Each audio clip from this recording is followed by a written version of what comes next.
Who doesn't like winning some money on a national holiday? And that's what we're going to do here on First Pitch. I'm your host, Dan Alexander, on a Labor Day edition, being joined by Matt Josephs, Steve Merril, and Jimmy Adams. And guys, with day game action, I say we got to get right into it, boys. And I'm going to start with mid-major Matt Josephs, fresh off of some college football this weekend.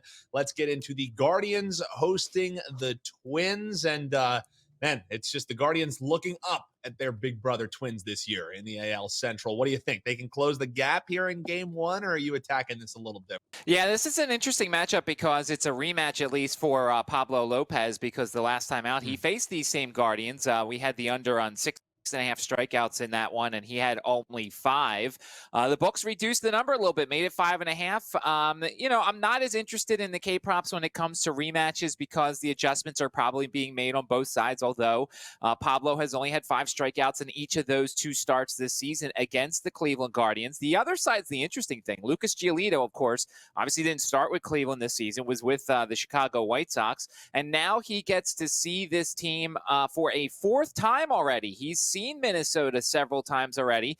Minnesota hitters have terrible numbers against Lucas Giolito for the most part in his career. Of course, he also saw him with the Angels as well. So the books made 6.5 his number. I might be a little bit interested. He's gone over 6.5 several times this season against Minnesota. We know the Twins strike out quite a bit, so it doesn't really matter how many times they see this pitcher, but certainly very interesting to see the rematch so quickly. I hate when they do that in the schedule, but it's only a rematch for Pablo Lopez instead of both him and Lucas Giolito. So definitely looking for maybe a little revenge, says Matt Josephs here in his big game breakdown. Let's swing it to Steve Merril, see what he has to say about this Blue Jays and Athletics game. Because the last time they faced off, Steve, pretty easy for the Blue Jays, as that's kind of happened with the Athletics. 12-1 was the win. Any reason to think today is going to be any different?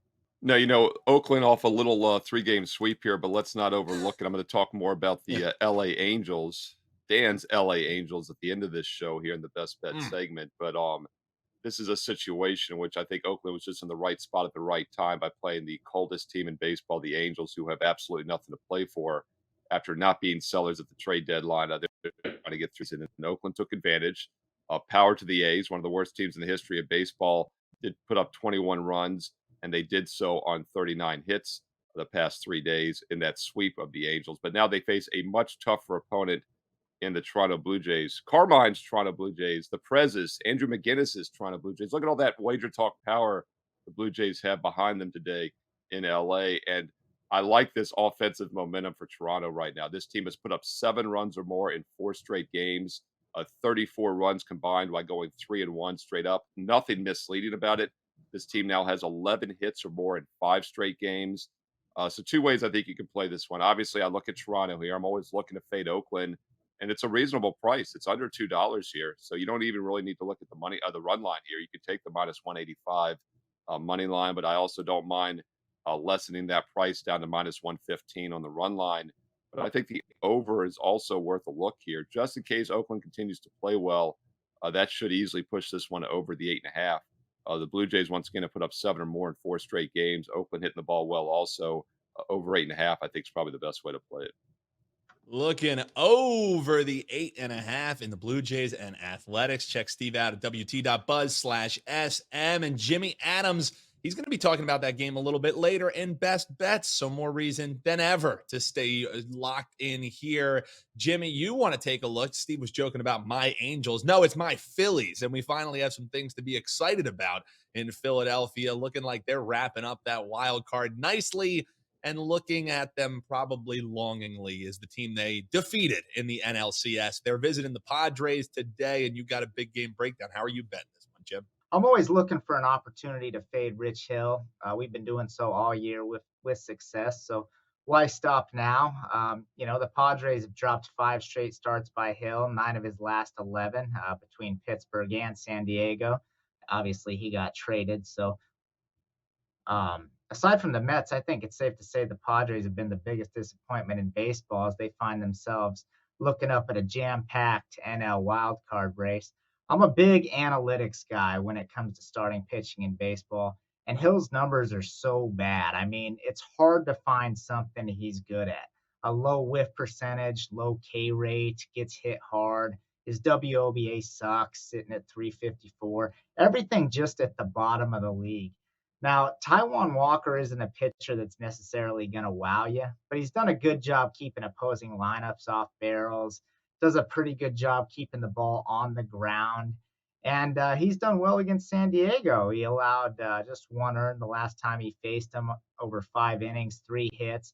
Walker is a pitcher that keeps his team in the game, 2 to 3 earned, about what you can expect. And that's why they've won past 14 times he's taken the mound.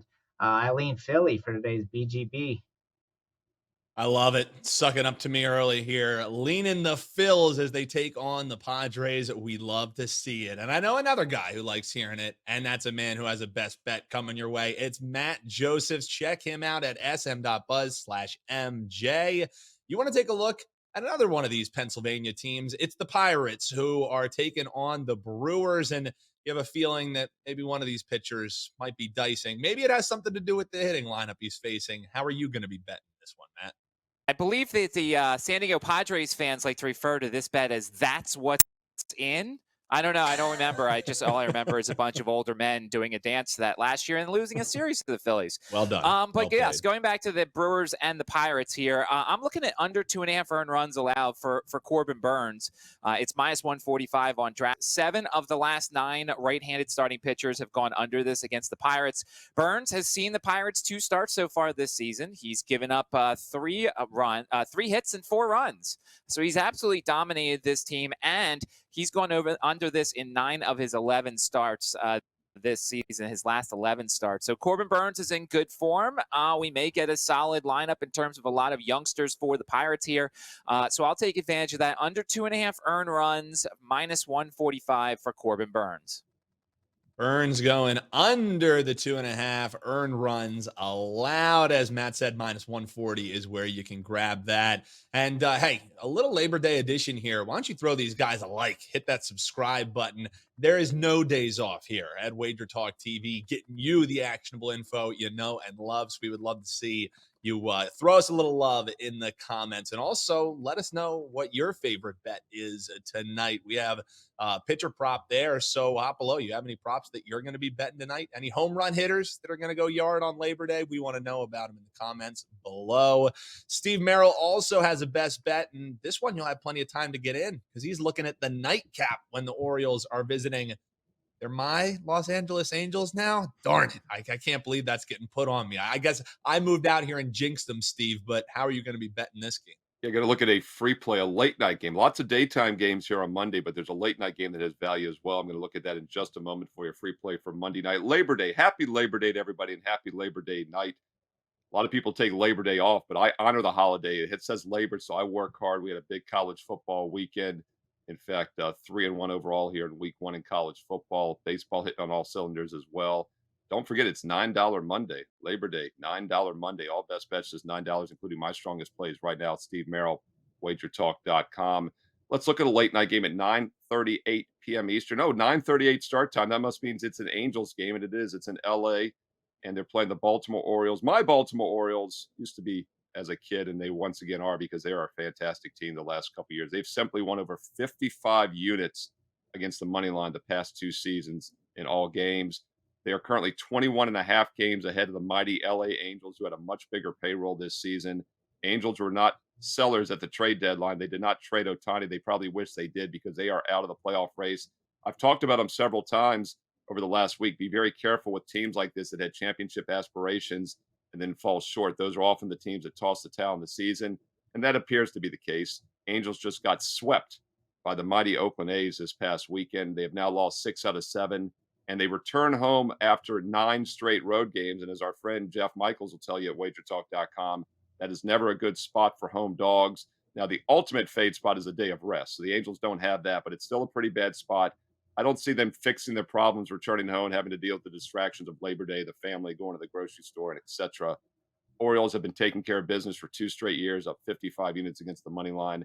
They're the only way to play this game tonight. Now, you can lay the minus 180, 185, or you can get it down on the run line, minus 1.5, minus 115. The choice is yours, but however you play this game tonight, the Baltimore Orioles at 9:38 Monday evening is the only way to play it. Play it, you're going to lay it on Monday. And don't forget my strongest best bets for Monday night right now for just $9. Steve Merril, WagerTalk.com. If you're a little more juice adverse, Steve's saying he's not opposed to just laying the run line there, but like in the juicy money line, Orioles minus 180. And you can check out his best bet he's got for Labor Day locked and loaded over at his page. Jimmy Adams, you're going to get the last word. It's a game that we talked about a little bit earlier in Steve's big game breakdown with the Blue Jays and the A's. He's looking towards the game total over.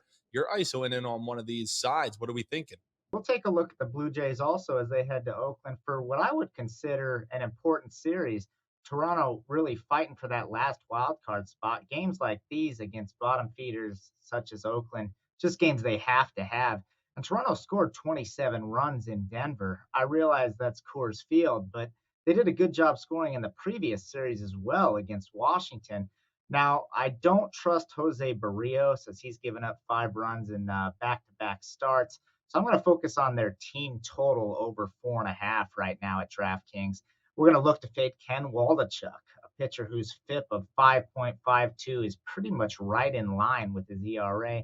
And when you look at the analytics for Waldachuk, they're horrible. His pitching run value ranks in the 3rd percentile, a WOBA of 374.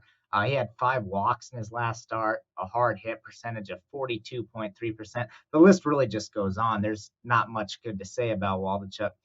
He also faced the Blue Jays earlier in the season and was shelled for 6 earned. He didn't make it out of the 3rd inning in that one. And if that's not enough, the A's rank dead last in all of baseball and cumulative bullpen ERA. So I'll look for the Blue Jays to go up and over their team total as they try to pick up some ground in the wild card standings. Guys aligning there. Steve likes the game over in the big game breakdown, but Jimmy Adams giving you the team total for the Blue Jays going over the 4.5. 3 best bets there for you. 3 big game breakdowns, all on Labor Day action. We hope you cash some tickets, and best way to say thanks for these guys carving out their national holiday to bring you some actionable info. Number 1, hit that like button, throw us a subscribe, and then head on over to WagerTalk and SportsMemo.com and check out what these guys have locked and loaded. Have a healthy and happy Labor Day, and we'll be back live with you tomorrow. Cash in some more tickets only here on First Pitch. So sure that you're checking out all the other actionable info we have for you on the channel. A little Monday edition of Prop It Up. We got Wager Talk today. All of those only a click away right here at Wager Talk TV.